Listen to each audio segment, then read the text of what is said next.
नमस्कार दोस्तों मोदी जी अगले सत्र में एक देश एक चुनाव, वन नेशन वन इलेक्शन, ये बिल लेकर आ रहे हैं।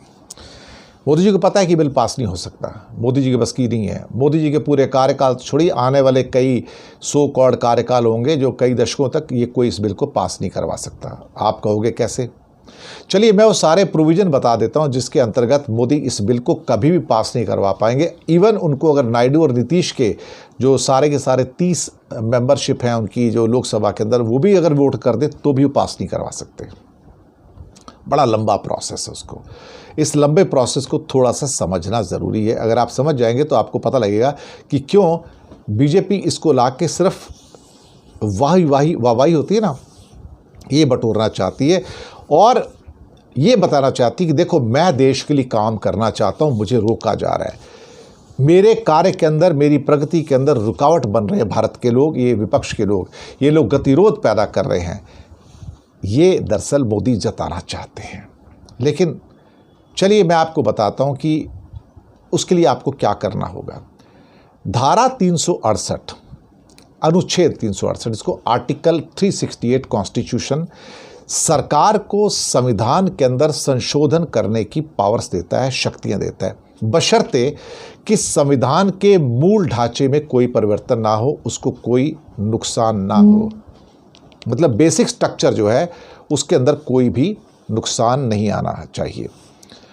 अब वन नेशन वन इलेक्शन लाने के लिए 5 आर्टिकल्स के अंदर इनको संशोधन कर रहे होंगे, अमेंडमेंट कर रहे होंगे। आज तक भारत के इतिहास में 5 बड़े संशोधन कॉन्स्टिट्यूशन में एक ही बिल में कभी नहीं किए गए हैं। सबसे पहला आर्टिकल 83 और उसी के अंदर का 83(2), ये नंबर 1 है। इसमें लोकसभा का कार्यकाल 5 वर्ष होता है, लेकिन इसको एक बार में सिर्फ 1 साल के लिए बढ़ाया जा सकता है, यानी कि 6 साल किया जा सकता है। वो 83(2) में इसके अंदर अमेंडमेंट करना पड़ेगा। आर्टिकल 85, राष्ट्रपति को समय से पहले लोकसभा भंग करने का अधिकार दिया गया है, इसको अमेंड करना पड़ेगा, क्योंकि हो सकता है 5 साल बाद आप चुनाव कराने हैं, लेकिन 4 साल के अंदर आप लोकसभा को भंग करने का अधिकार है, तो वो राष्ट्रपति को देना पड़ेगा आपको। आर्टिकल 172, इसमें विधानसभा का कार्यकाल 5 साल है और 83(2) के अंतर्गत विधानसभा का कार्यकाल 1 साल के लिए बढ़ाया जा सकता है, तो इसको भी चेंज करना पड़ेगा। आर्टिकल 174, राष्ट्रपति के पास जैसे लोकसभा भंग करने का अधिकार है, वैसे ही आर्टिकल 174 में राज्यपाल को विधानसभा भंग करने का अधिकार दिया गया है। कार्यकाल पूरा करने से पहले भंग कर सकते हैं वन नेशन वन इलेक्शन के, अगर बिल पास होता है।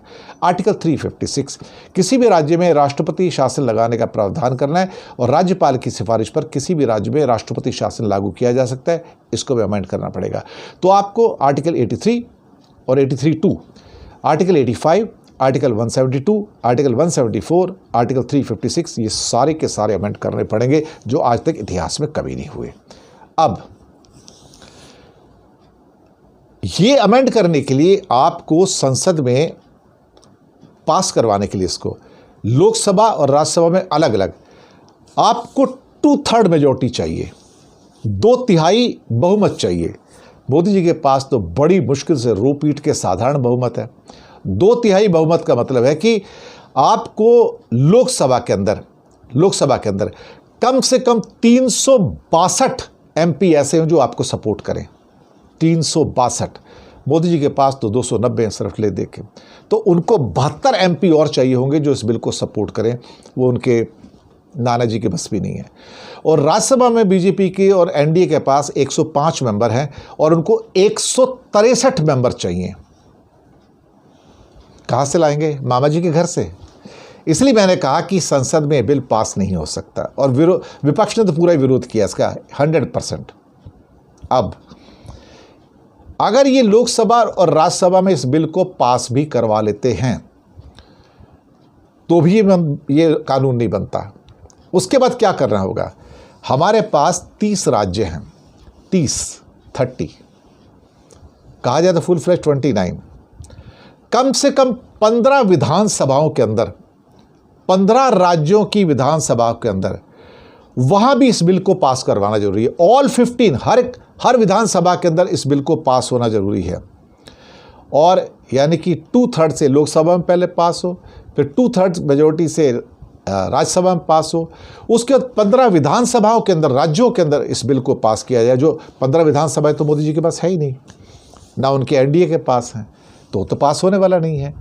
तो ये कभी होने वाला नहीं है। तो क्या है कि मुंगेरी लाल के हसीन सपने देखिएगा, और ये सिर्फ एक नाटक, एक ड्रामा, वेस्टेज ऑफ टाइम और wastage of money of our country. शुक्रिया आपका।